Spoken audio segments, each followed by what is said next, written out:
ETF index mutual funds నేర్చుకుని stock మార్కెట్లో రాణించాలనుకుంటున్నారా? వెంటనే ఈ నెంబర్కి కాల్ చేయండి.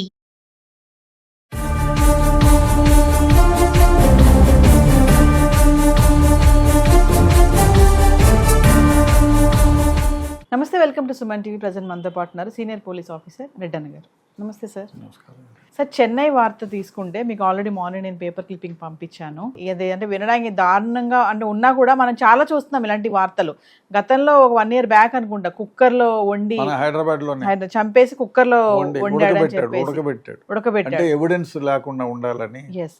ఇంకొక ఆయన ఏమో వండి దాన్ని కుక్కకి పెట్టాడని చెప్పేసి ఇప్పుడు ఇతను బిర్యానీ వండాడంట. సరే, అసలు మరి చంపేయడము, బిర్యానీ వండడం ఏమో తెలియదు. భార్యాభర్తలు ఇద్దరు ఉన్నారు, వాళ్లతో పాటుగా ఒక విడో తన అబ్బాయితో కలిసి అక్కడ ఉంటుంది. బట్ ఆ అమ్మాయికి ప్రాపర్టీ కోసం ఏమైనా ఈమెను చంపారా?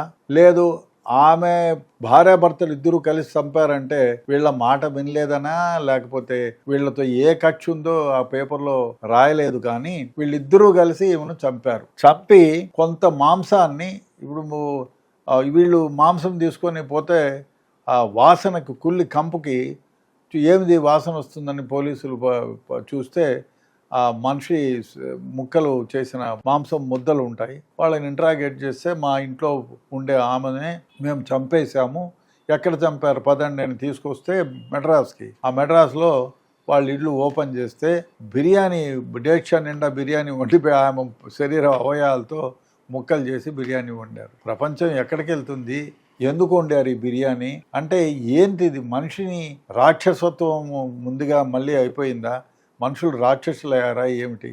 ముక్కలు ఎక్కడ చూసినా, మనం చూస్తే వాడేదో బిర్యానీ ముక్కలు చేసి కుక్కర్లో వండి అంటే ఎవిడెన్స్ లేకుండా చేయాలి అంటే ఇప్పుడు ఆ బిర్యానీ వండేసి ఎక్కడో పడేస్తేనో ఎవరికో పెట్టేస్తానో తినేస్తారు, లేదు కుక్కలకో ఎక్కడైనా వేసేస్తే అవి తినేస్తాయి, ఎవిడెన్స్ లేకుండా పోతుందనే ఉద్దేశంతో ఏమన్నా వీళ్ళు బిర్యానీ మామూలుగా వండి పక్కన పడేస్తే ఎవరో ముక్కలు చేశారని కంప్లైంట్ ఇచ్చే వ్యవహారం ఉంది. అందువల్ల వీళ్ళు ముక్కలు చేసి బిర్యానీ వండి ఆ బిర్యానీ కుక్కలకి దానికి వేస్తే తినేస్తాయి కుక్కలు. బిర్యానీ ఎవడు అనుమానపడేదానికి కూడా ఆస్కారం లేదు. ఎందుకంటే బిర్యానీ ఎవడో ఎక్కువైపోయిందో లేకపోతే చెడిపోయిందనో బిర్యానీ బయటపడేసినారులే, కుక్కలు తింటున్నాయని. సో ఆ విధంగా చేయడానికి ఏదన్నా చూడాలి. రేపు మొన్నాడు ఏమన్నా చంపడానికి గల కారణాలు ఏంటి? ఈ కేసు నుంచి తప్పించుకోవడానికి వీళ్ళు బిర్యానీ ముక్కలుగా వండి బిర్యానీ చేశారా? లేదు మొత్తం వండకుండా అర్థం తీసుకొని బయటికి వెళ్ళటం, అది వాసన రావటం, పోలీసులు పట్టుకోవడం దరిద్రమైన వ్యవహారంగా తయారైపోయింది. ముందు ఎవరైనా ఉంటే విషం పెట్టేవాళ్ళు, లేకపోతే కత్తితో పొడి చంపేసి శవాన్ని ఎక్కడో పాతి పెట్టేవాళ్ళు. ఇదేదో కొత్త రకం, ముక్కలు చేయడం, బిర్యానీలు వండడం, కుక్కర్లో వండడం. అంటే సార్, మీ సర్వీస్లో ఇలాంటి కేసు ఎప్పుడు చూడలేదు? ఎప్పుడు లేదండి. చంపడమే చూసాం, కానీ చంపిన వాళ్ళు ఉన్నారు, గొంతు పిసికిన వాళ్ళు ఉన్నారు, భర్తను దిండు నొక్కి చంపిన వాళ్ళు చూసాము. కానీ ఇట్లా ముక్కలుగా వండి బిర్యానీలు వండి పెట్టడము నిజంగానే ఎప్పుడూ లేదు. అయితే దారుణమైన వ్యవహారం ఏమంటే అమ్మాయిలు ముందుకొచ్చి ప్లాన్ వేసి మరీ చంపుతున్నారు.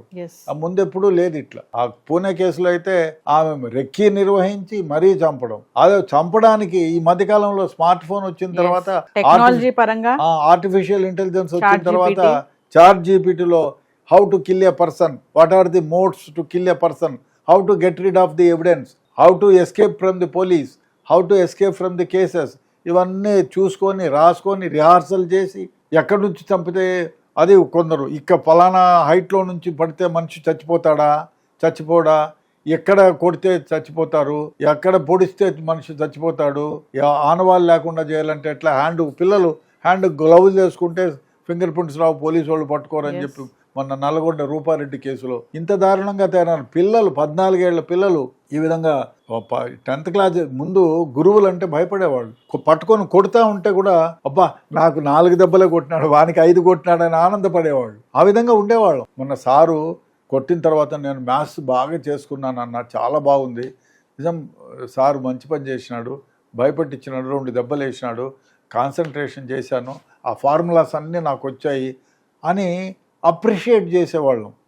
అది పోయి వాడు నన్ను కొడతాడా, వాడు నన్ను హాస్టల్ నుంచి తీసేశాడా, ఆమె నన్ను హాస్టల్ నుంచి తీసేస్తే నేను ఊరుకో ఉంటానా, చంపడం ఎట్లో చంపనా, గ్లౌజ్ వేసుకొని మరి ఏమిటండి ఈ దారుణం. ప్రెసెంట్ క్రైమ్స్ కి ఈ టెక్నాలజీ బాగా హెల్ప్ అవుతుందని అనుకోవచ్చా సార్? నేను బాగా క్రైమ్ రేట్ నేనే పెరిగిపోతుంది కదా. నిజం చెప్పాలంటే ఆర్టిఫిషియల్ ఇంటెలిజెన్స్, చాట్ జీపీటీ ఇవన్నీ కూడా మనిషి మేధస్సుని ముందుకు తీసుకెళ్ళడానికి చేయాలి, కానీ ఇవి పెట్టుకొని జీవితాలు నాశనం చేయడము, క్రైమ్ చేయడానికి, ఈ చెడ పనులు చేయడానికి ఉపయోగిస్తున్నారు. మంచి ఈ సెల్ ఫోన్ వచ్చిన దగ్గర నుంచి దీన్ని మంచిగా ఉపయోగించుకుంటే ఎంతకైనా ఉపయోగించుకోవచ్చు, కానీ మంచిగా ఉపయోగించేది 10% అయితే 90% దీన్ని చెడ్డ పనులు చేయడానికే ఉపయోగిస్తున్నారు.